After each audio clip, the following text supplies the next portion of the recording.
Bismillah, alhamdulillah, wassalatu wassalamu ala rasulillah, wa ala alihi wa ashabihi ajma'in, amma ba'd. Biz Alloh subhanahu va taolaning rahmati bilan shusha tawhid qoidalarining foydalari degan kitobni davom etamiz. Ani Sheyx Tariq al-Qahtani degan g'olim yozgan. Ham bu kitobning eng zo'r shusha yaxshi yoqlaridan bo'lib tura, ul o'z ishini tawhid bilan bog'liq barliq qoidalarni olgan. Ya'ni aqida fanida yozilgan kitoblar bek ko'p. Agarda o'qib qaraymiz ekan, qay bir qoidalar isga olingan, qay birlarida isga olinmagan masalan. Ikkinchisida kirisincha bu qoidaga qattiq bosim yasalgan masalan.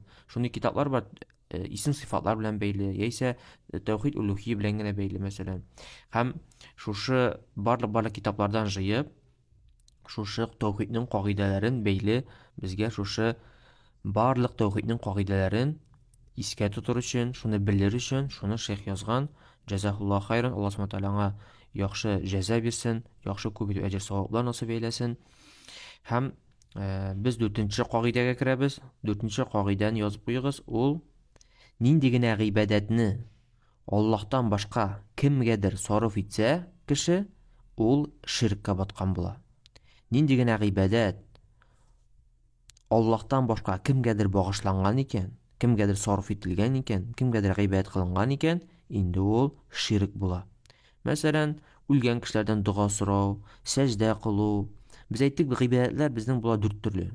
Yurak ibodatlari, til ibodatlari, tan ibodatlari, ham mol ibodatlari. Bular barsidag'in Allohdan boshqa kimgadir sarf etilar ekan, ibodat qilinar ekan, endi ul shirkka botgan bo'lar. Ya'ni tawhidni yo'qqa chiqara. Kishi masalan, kishi uchun namoz o'qirgan mumkin, sadaqa bergan mumkin, kishi ko'rsin uchun, maqtasin uchun shulay bitindi. Yoki duo qilirgan mumkin, Allohga g'ana tegishli duoni farishtadan so'raymi, jindan so'raymi, payg'ambarlardan so'raymi, yoki toshdan so'raymi, nidir putdan so'raymi?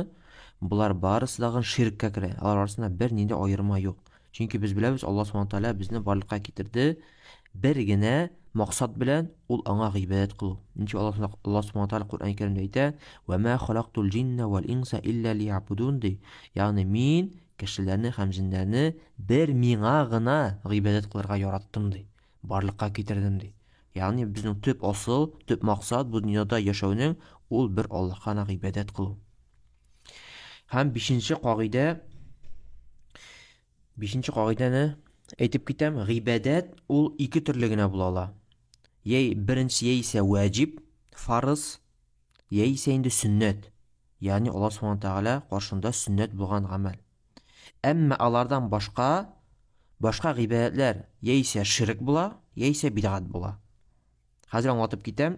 Ya'ni agarda biz Alloh subhanahu va taolo biror nindi amr etdi ekan, namoz o'qirga, zakat berirga, sadaqa berirga masalan, ham masalan Rasululloh sallam aytdi ekan, masalan sunnat amallar, masalan uyla namozni farz oldidan 4 rakat sunnat o'qu.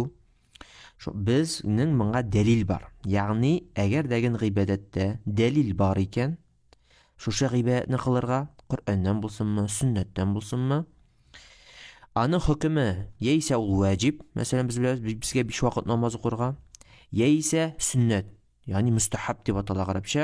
Ya'ni Alloh qarshında sunnat amal ani kishi qoldirsa anga gunoh yo'q, ammo ani ishlasa anga bek ko'p ajr bo'lar.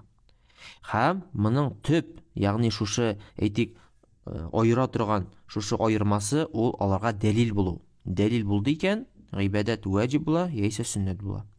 Agar dagingda shul ibodatga dalil yo'q ekan, masalan kishi ayta, men deb baramda qurbon shalam deb, masalan bu izgigami, shusha esa ayta, men deyanda nindidir masalan mavlid o'tkaram deymi, esa ayta men deb mayit oshlarim o'tkaram deymi, esa ayta men masalan o'lgan kishiga 7 taqva Qur'on chiqam deymi. Biz aytamiz, menga dalil bormi? Qur'onda qaraymiz, bir nida dalilda yo'q. Sunnatda qaraymiz, bir nida dalilda yo'q. Olimlar narsa aytgan, butun olimlar degan ijma' deb ataladi. Ya'ni ulardag'in menga bir nida dalilda keltirmaylar.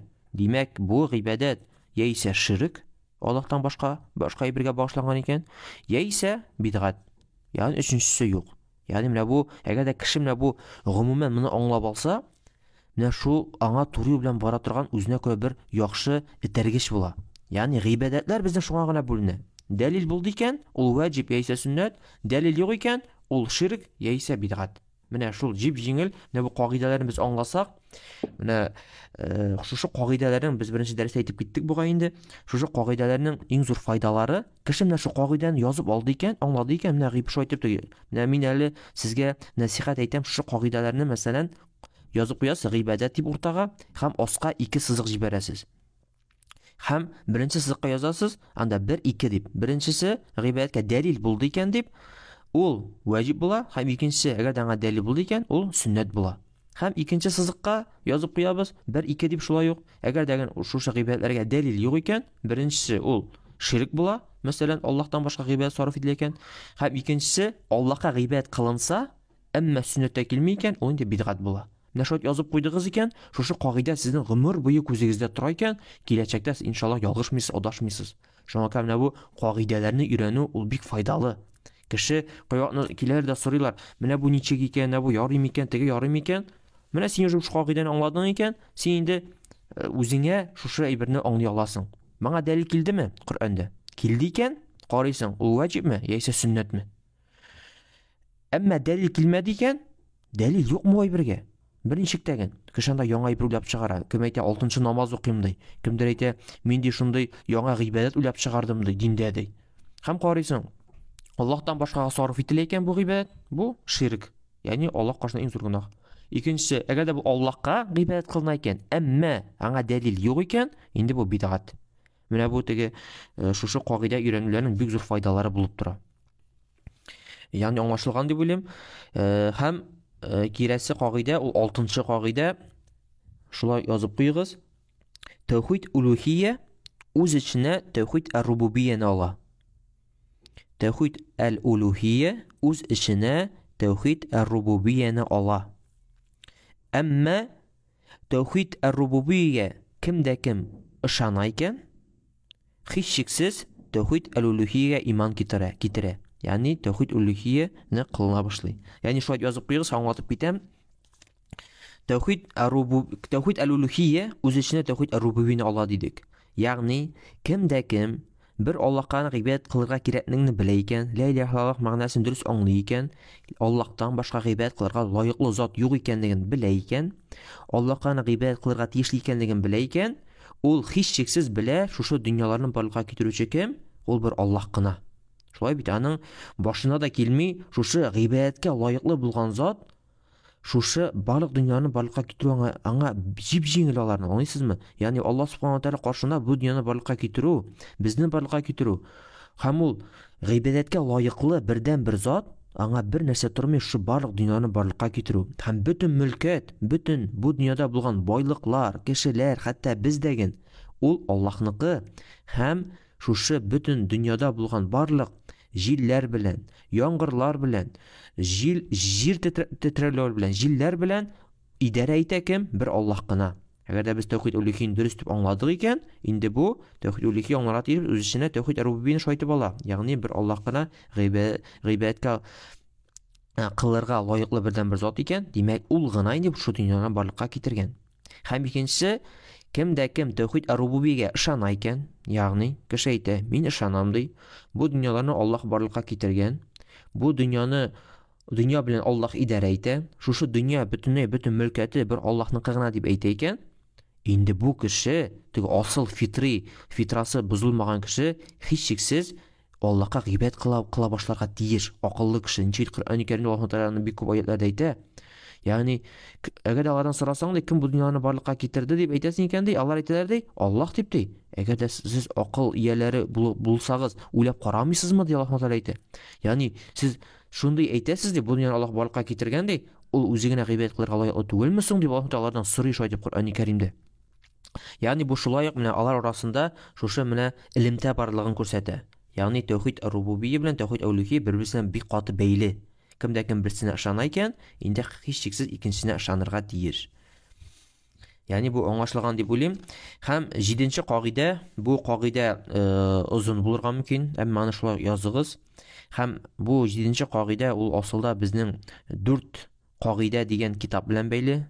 Кемдә кем, ягъни шушы кагыйдәңә авыр булып тоела икән, шушы 4 кагыйдә дигән шушы вагызлар бар шулай ук. шуларга кайтып, шуларны тыңлап, аңламаса, ягъни аңлашырга җиңелрәк булачак иншаллах. Шушы 7нче кагыйдә язып куегыз. Тәүхид әл-улухиягә бөтен пәйгамбәрләр, бөтен рәсүлләр чакырган. Ягъни шул бик мөһим. Бу әлхәмдүлилләх кайбер кеше моны аңлыйдыр, әмма бидгат әһелләре, Аллаһтан башка кемгәдер гыйбадәт кылган кешеләргә шушы асыл барып җитмәгәнгә күрә күбесе ялгышалар. Ягъни шушы тәүхид әл-улухиягә, ягъни бер Аллаһка гына гыйбадәт кылырга бөтен пәйгамбәрләр һәм бөтен рәсүлләр чакыра иде. Һәм алар шуның өчен генә бу дөньяга Аллаһтан җибәрелгән иде. Ягъни әгәр дә карап карасак, бөтен пәйгамбәрләрне Аллаһ Субханаһу ва Тааля җибәргән иде шу дөньяга бер Аллаһка гына гыйбадәт кылыгыз дип әйтер өчен. Бөтен Аллаһтан башка бөтен аллаларыгызны, иләһләрегезне, путларыгызны, изгеләрегезне ташлагыз. Аларга гыйбадәт кылу дөрес түгел. Гыйбадәт кылырга тиешле кемгә генә? Аллаһка гына. Менә бу бөтен пәйгамбәрләрнең төп вазифасы иде.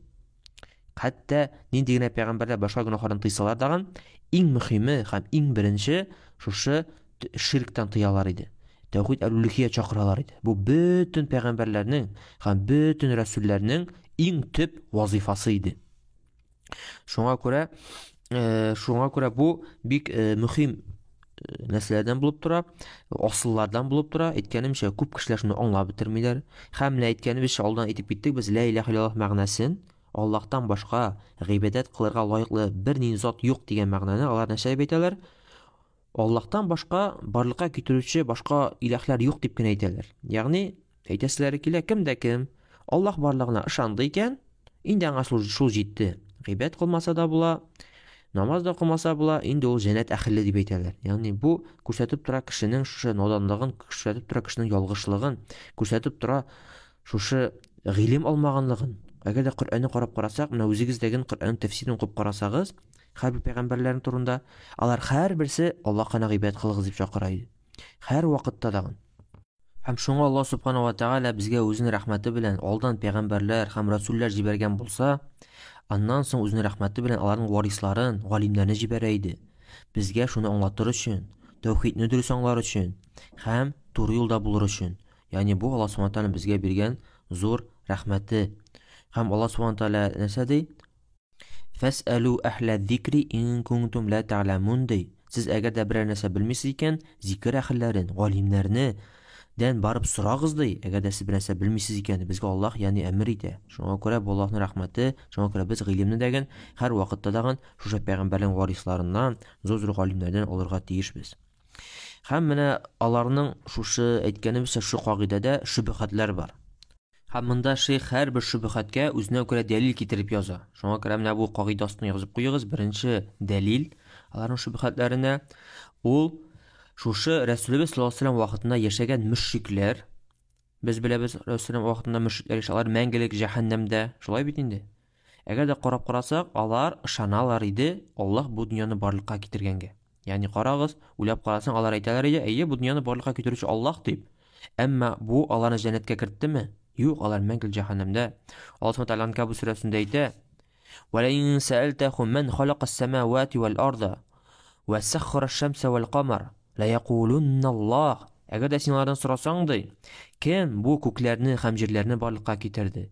Кем бу кояшны һәм айны йөртә? Алар һичшиксез әйтерләр ди, Аллаһ дип. Фа анна юфакун. Сез уйлап карамыйсызмы ди? Ягъни Аллаһ Субханаһу ва Тааля аларга шулай дип әйтә. Һәм башка аятлар. Ягъни алар мөшрикләр ышанганнар, Аллаһ Субханаһу ва Тааля бу дөньяны барлыкка китергән. Аллаһ Субханаһу ва Тааля кояшны чыгара, айны чыгара. Әмма дә ләкин ла илаһа иллаллаһны әйтмәгәнгә күрә, тәүхид әл-улухияны танымаганга күрә, алар кайда? Алар мәңгелек җәһәннәмдә. Шуңа күрә бу бик көчле дәлил булып тора. Һәм әйткәнемчә, бу 4 кагыйдә дигән китапчыкта үтелде. Мөшрикләр ышаналар иде Аллаһ кына бу дөньяны барлыкка китерү икәнлегенә. Әмма ул аларга бер ничектәген булышмады. Ягъни тәүхид әл-улухия булырга тиеш, бер Аллаһка гыйбадәт кылырга тиеш. Аллаһка ышану гына җитми икәнлегенә бик зур дәлил булып тора. Һәм шулай ук икенче дәлил булып тора, алар шушы үзләренең сыннарына гыйбадәт кылалар иде һәм Һәм шул ук вакытта әйтәләр иде, без ди асылда ди аларга гыйбадәт кылабыз, алар безнең шәфәгатьче булсын өчен генә ди. Алар безне Аллаһка якынайтыр өчен генә дип гыйбадәт кылабыз ди. Ягъни аларның әйтәселәре килә, без ышанабыз инде Аллаһ барлык икәнлегенә. Әмма безнең анда гөнаһлар булган аркасындамы, нәрсәләр башка алар кебек изге булмаганга күрәме, без менә аларга барып сорыйбыз дип әйтәләр. Ягъни алар безне шушы Аллаһка якынайтыр өчен генә дип. Әмма Аллаһ Кур'ан-ы Кәримдә үзе әйтә: "Ва я'будуна мин дуниллаһи", алар ди Аллаһтан башка гыйбадәт кылалар ди. "Ма ла ядуррухум ва ла янфаухум", аларга нәрсә зыян да китерә алмый һәм нәрсә дә файда китерә алмый. "Ва яқулуна хаулай шуфаауна индаллаһ", һәм үзләре әйтәләр ди, алар ди безнең Аллаһ кашында шәфәгатьче генә, Аллаһка якынайтучы гына, Аллаһ белән безнең арада арадашчы гына дип әйтәләр ди. Аллаһ та иң беренче сүзләрен сөйде, алар ди шуның белән Аллаһтан башкаларга гыйбадәт кылалар ди. Ягъни бу үзенә күрә бер аларның шушы алдалаумы, үзенә күрә бер хәйләкәрлекме, әмма асылда Аллаһ Субханаһу Кур'ан Кәримдә әйтә, алар ди гыйбадәт кылалар ди. Һәм Аллаһтан башка үзләренә шушы иләһләрне алалар ди. Әмма әйтәләр ди, без аларны якынайтыр өчен Аллаһка дип алабыз. Ягъни асылда без Аллаһка ышанмыйбыз дип әйтмибез дип әйтәләр. Әмма күргәнебезчә бу гына җитми. Һәм бу ягъни бик мөһим шөбһәтләрдән булып тора, һәм шушы менә шөбһәткә без җавапны белергә тиешбез. Һәм өченче безнең дәлилләрдән булып тора, алар шушы мөшрикләр үзләре бик авыр хәлгә эләккән вакытта Аллаһтан дуга сорый башлыйлар. Ягъни алар җирдә яшәгәндә, рәхәттә яшәгәндә, үзләренең иләһләреннән, үзләренең шушы путларыннан, сыннарыннан сорыйлар иде. Әмма кайчан бик авыр хәлдә калганда, монда менә шу диңгездә теге бик каты шу нәрсәләр була бит, теге шторм дип әйтәләр, бик каты, ягъни корабль шуның кадәр кечкенә генә ул диңгездә, ягъни бер мизгелдә капланырга мөмкин, юкка чыгарга мөмкин. Менә шул вакытта ди, менә шу мөшрикләр ди, Аллаһтан башка ширк китерә торганнар ди. Шушы вакытта ди кулларын күтәреп Аллаһ дип сорый башлыйлар ди. Аллаһ безне коткар дип сорый башлыйлар ди. Ничек моңа дәлил булып тора? Әл-Исра сүрәсендә Аллаһ Субханаһу ва тааля әйтә: "Ва иза массакумуд-дурру фил-бахри далла ман тад'уна илля ияһди". Әгәр дәгән аларга ди, берәр нинди куркыныч, берәр ни шушы авыр хәл килде икән ди, алар диңгездә булганда ди. Ягъни алар ди бөтен шушы Аллаһка гыйбадәт кылучы барлык әйберләрен калдырдылар ди, бер Аллаһтан башка ди. "Фаламма наджакум илал-барри а'радтум" ди. Әмма кайчан Аллаһ Субханаһу ва тааля сезне ди, шушы җиргә чыгарды ди, сезне коткарды ди, алар ди аны кире кактылар ди. Ягъни карагыз, шушы авыр вакытта Аллаһтан сорыйлар, бу шул ук мөшрикләр, уйлап карагыз. Әмма рәхәткә тагын чыккач ди, инде оныттылар Аллаһ турында. Ягъни шушы кире үзләрен шу путларына, сыннарына кире кайттылар. Ягъни бу күрсәтеп тора, асылда бу шулай дәлил булып тора. Шушы авыр булган халәттә алар бит Аллаһтан сорадылар, шулай бит. Әмма рәхәттә инде башкаларга гыйбадәт кыла башладылар. Әмма шулай менә 4 кагыйдәдә килә ул, 4нче кагыйдә булып, әмма хәзерге безнең вакытта кыла торган мөшрикләр авыр хәлдә дәгән, җиңел хәлдә дәгән, ягъни шушы үзләренең путларына сорыйлар. Аллаһтан сорау дигән сүз инде аларның бөтенләй биткән. Хәтта шундый бер куркынычка якын видеолар күрсәтәләр. Кеше, ягъни каршына аварияга эләгер алдыннан шу каршына зур анда зур машина килә, һәм ул "Я Али, я Али, я Али" дип шайтып, "Коткар мине, Али" дип Алидән сорыйлар. "Я Хусейн" дип яисә анда башка изгеләрме? Ягъни шул авыр хәлдә дәгән инде белә бит инде сөп бәрелеп үлергә мөмкин. Шул вакытта дагы инде хәзер Аллаһтан түгел, шушы Алидәнме, Хусейннанмы, Рәсул саллаллаһу Айса алейһиссаламнанмы, нинди фәрештәләрдәнме, җиннәрдәнме, инде шулардан сорыйлар. Инде авыр вакытта дагы. Ягъни бу күрсәтеп тора кешене ничек шайтан тагын да алдалаган. Мөшрикләр әле беләләр иде шушы Аллаһка гыйбадәт кылырга кирәк икәнлеген. Һәм шулай ук сөннәттә килә, Рәсул шулай ук бер мөшриккә килеп сорый: "Син ди күпме иләһкә гыйбадәт кыласың бүген" ди. Ул әйтә: "7гә" ди. Аның 6-сы җирдә ди, әмма берсе ди күктә ди. Ягъни Аллаһны күктә Аллаһ кына ди.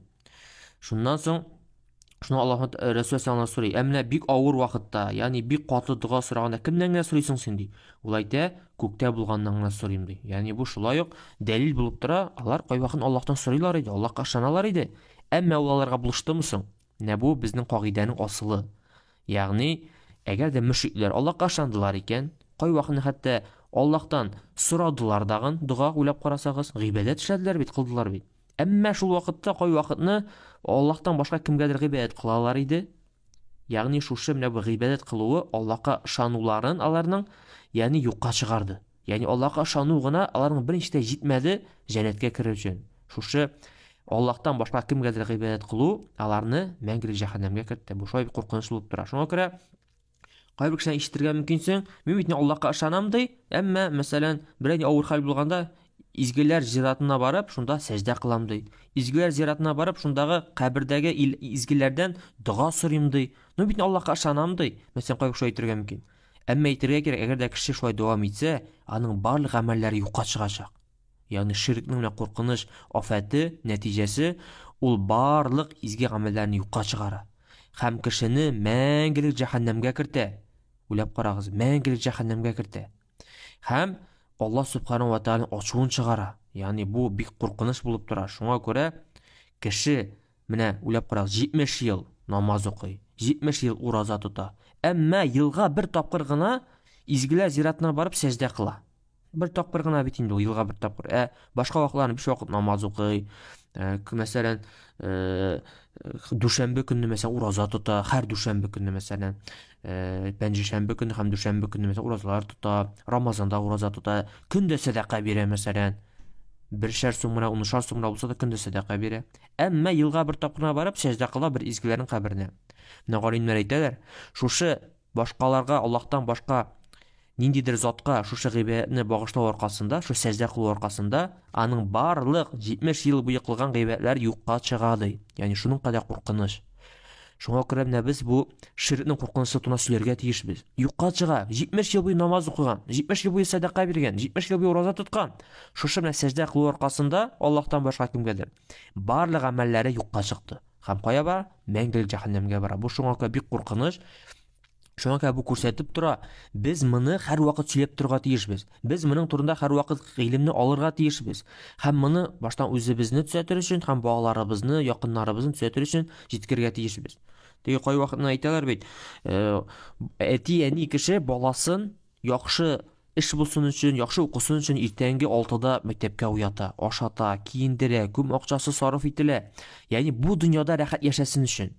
Әмма ахирәткә рәхәт булыр өчен исе дә китми, уйламый дагын. Кеше баласы да динне дә белми, башкалардан гыйбадәт та сорарга мөмкин, хөрәфәтләргә ышанырга мөмкин, суеверияларга ышанырга мөмкин, сихерчегә барырга мөмкин.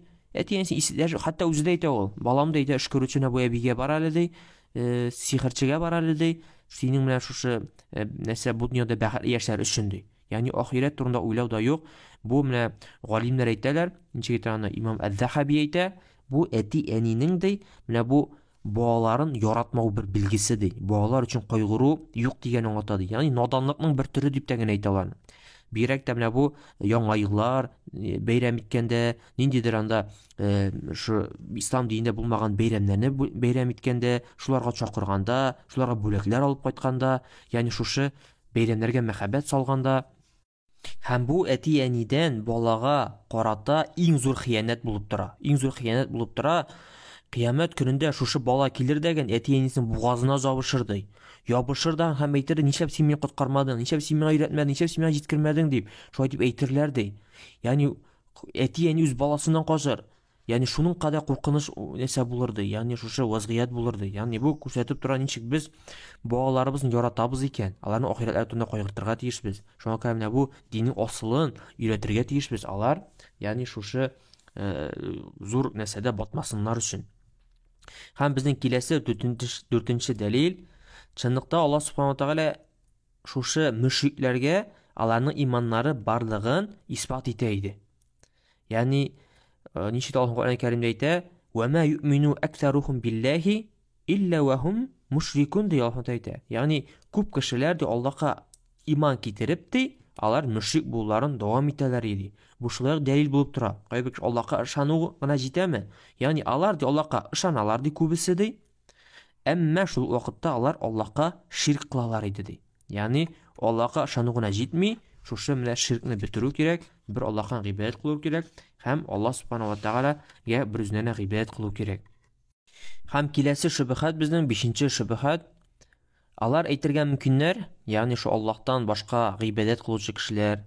Менә мөшрикләр бит инде алар Рассулуллаһ вакытында сыннардан сорыйлар иде, агачлардан сорыйлар иде, ташлардан сорыйлар иде. Без бит инде сорасак, яисә фәрештәләрдән сорыйбыз, яисә пәйгамбәрләрдән сорыйбыз. Ягъни әйтәселәре килә, фәрештәләргә гыйбадәт кылу, яисә пәйгамбәрләргә гыйбадәт кылу, ташка гыйбадәт кылу кебек түгел бит инде дип әйтергә мөмкиннәр. Әмма асылда без әйтергә тиеш, бер нинди аерма да юк. Аллаһтан башка кемгә генә, нәрсәгә генә гыйбадәт кылынмасын, айга булсын, кояшка булсын, фәрештәгә булсын, иң яхшы фәрештәләргә булсын, иң яхшы пәйгамбәрләргә булсын, Аллаһтан башка аларга гыйбадәт кылына икән, инде бу ширк була, диндән чыгаручы зур гөнаһ, һәм бер нинди аерма да юк. Кеше зур кояшка гыйбадәт кыламы, яисә бер кичкенә генә таш бөртегенә гыйбадәт кыламы. Бөтенесе дәген Аллаһ каршында зур ширк, һәм бер аерма юк. Һәм монда шулай ук дәлил Аллаһ Субханаһу ва Тааля Куръан-ы Кәримдә әйтә: "Ва яума яхшурухум җами'ан", ягъни кыямәт көнендә Аллаһ Субханаһу ва Тааля бөтен кешене тыргызгач ди, "Сумма якулу лил малаикати аһаулаи иякум кану яъбудун", шуннан соң фәрештәләргә әйтер ди: "Менә булар ди, сезгә гыйбадәт кылалар идеме ди? Ягъни сез буларга рөхсәт бирдегезме аларга сезгә гыйбадәт кылсыннар өчен" дип Аллаһ Субханаһу ва Тааля китерер ди фәрештәләрне, һәм менә шул фәрештәләргә кылган кешеләрне. Ягъни шушы алар арасында шушы менә Аллаһ Субханаһу ва Тааля ике якны китерер ди. Менә сез фәрештәләр әйттегезме аларга безгә гыйбадәт кылыгыз дип, сез риза булдыгызмы алар белән дип инде. Ягъни бу күрсәтеп тора, фәрештәләргә гыйбадәт кылган кешеләр, ягъни Аллаһ каршында шулай ук ширк кылган булалар. Ягъни Аллаһ Субханаһу ва Тааля белән разый түгел. Һәм шулай ук без беләбез, пәйгамбәрләрдән иң күбесе Иса алейһиссәламга шулай ук гыйбадәт кылына. Һәм шулай ук Аллаһ Субханаһу ва Тааля Әл-Маида сүрәсендә әйтә: "Я Иса ибн Мәрьям, а'анта култа лин-наси иттахидуни ва уммия илаһайни мин дуниллаһ", ягъни я Иса ди, син әйттеңме кешеләргә ди, мине һәм минем әниемне илаһ итеп алдыгыз ди, Аллаһтан башка дип ди. Һәм нәрсә дияшә Иса алейһиссәлам? "Кала субханак", ягъни я Аллаһ ди, син ди моннан пак ди, чиста ди, ничек инде мин ди шуны сүз әйтә алыйм ди. Ягъни син ди беләсең минем нәфесемдә, ягъни минем җанымда нәрсә икәнлеген ди, мин белмим ди. Ягъни мин мондый сүз әйтә алмыйм, син аны үзең дә яхшы беләсең ди. Әмма Аллаһ Субханаһу ва Тааля буларны алып килә, фәрештәләрне, пәйгамбәрләрне бу кешеләргә дәлил булсын өчен. Ягъни алар сезгә әйтмәделәр ди, каян алып сезләр гыйбадәт кылдыгыз ди. Ягъни бу шулай ук шушы менә аларның шөбһәтләренә дәлил булып тора. Һәм киләсе шөбһәт, һәм аларның аңа шу шөбһәткә дәлил, чынлыкта алар әйтергә мөмкиндер. Асылда мөшрикләр бит инде алар ла илаһа илlallah дип әйтмиләр иде бит. Без әйтәбез, алар рәсүлләргә ышанмый иде. Без пәйгамбәр Мөхәммәд саллаллаһу алейһи ва саллям ышанабыз. Алар да кыямәт көне ышанмыйлар иде. Без ышанабыз ди. Алар Коръәнне дөрес түгел дип әйтәләр иде. Без Коръән дөрес дип әйтәбез ди. Шунлыктан ди, без ди шушы әйберләрне әйткәч, без мусульман бит инде ди. Ничек инде без менә шушы бер-ике ширк кылып, диннән чыгып китәбезме дип әйтергә мөмкиннәр ди. Карагыз, нинди шулай куркыныч бу булып тора шөбһәт. Ягъни алар әйтә, без бит мусульманнар, без бит инде ышанабыз, Аллаһка дагын, пәйгамбәргә дә, Коръәнгә дәген. Әмма шушы бер тапкыр сәҗдә кылсак, яисә бер тапкыр башка изгедән дуга сорасак, бу безнең диннән чыгарамыни дип әйтергә мөмкиннәр. Бу күрсәтеп тора, алар исламның асылын дөрес аңламаганнар. Ла илаһа иллаллаһ мәгънәнең мәгънәсен дөрес аңламаганнар. Аларның асылын белмәгәннәр, диннең асылын белмәгәннәрен күрсәтеп тора. Шушы тәүхидне белмәгән аркасында, шушы менә ширкка җиңел караган аркасында шу шөбһәтләр кертәләр. Асылда бу шайтанның шөбһәтләре инде. Ягъни сез мусульманнар бит инде, Аллаһка ышанасыз, сезгә шул җитә дип кенә шушы шайтан алдалый күп кешеләрне. Һәм шайтанның шу булышучылары, сихерчеләрме анда, алдакчылармы, мусульманнарны, ягъни зәгыйфләтүчеләр. Шуңа күрә бу бик мөһим булып тора, менә кеше тәүхидне аңламый икән, тәүхиднең мәгънәсен аслын аңламый икән, ниндигә шөбһәт килсә, ягъни ялгышырга мөмкин. Кем дә кем тәүхидне өйрәнә, үзегез дә менә сизәсездер, тәүхидне өйрәнгән саен инде сез шушы менә тәүхидкә капма-каршы килгән әйберләрне инде үзегезнең йөрәгегезгә кертмисез. Инде саны айырасыз, айыра беләсез, һәм тәүхидтән ширкне айыра беләсез. Бу Аллаһ Субханаһу ва Тааляның сезгә биргән иң зур нигъмәтләренең берсе. Шуңа күрә моның өчен Аллаһ Субханаһу ва Тааляга шөкр кылырга кирәк. Һәм бу кешеләргә аңлатырга кирәк. Асылда Аллаһ Субханаһу ва Тааля Коръәни Кәримдә дә әйтә, ягъни кем дә кем Коръәннең кайбер өлешенә ышана, әмма кайбер өлешенә ышанмый икән, инде ул диннән чыга, күфрлек китерә. Ягъни хәбулар әйтәләр икән, без Аллаһка ышанабыз, Коръәнгә ышанабыз, пәйгамбәргә ышанабыз, әмма шушы әйбердә барып сәҗдә кылабыз яисә дуа кылабыз Аллаһтан башка дип инде безгә ышану булышмыймы дип. Нинче Аллаһ Субханаһу Куръан Кәримдә әйтә: "Иннәлләзина якфурuna биллаһи ва русулихи ва юридуна ан юфарриqu бейна Аллаһи ва русулихи ва якулуна ну'минуна бибаъди ва накфуру бибаъд ва юридуна ан яттахиду бейна залика сабила أولئك هم الكافرون حقا وأعتدنا للكافرين عذابا مهينا دي.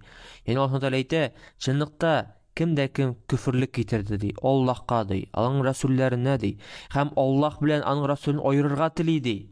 Һәм әйтәләр ди, без ди кайберләренең өлешенә ышанабыз ди, кайбер өлешенә ышанмыйбыз дип әйтәләр ди.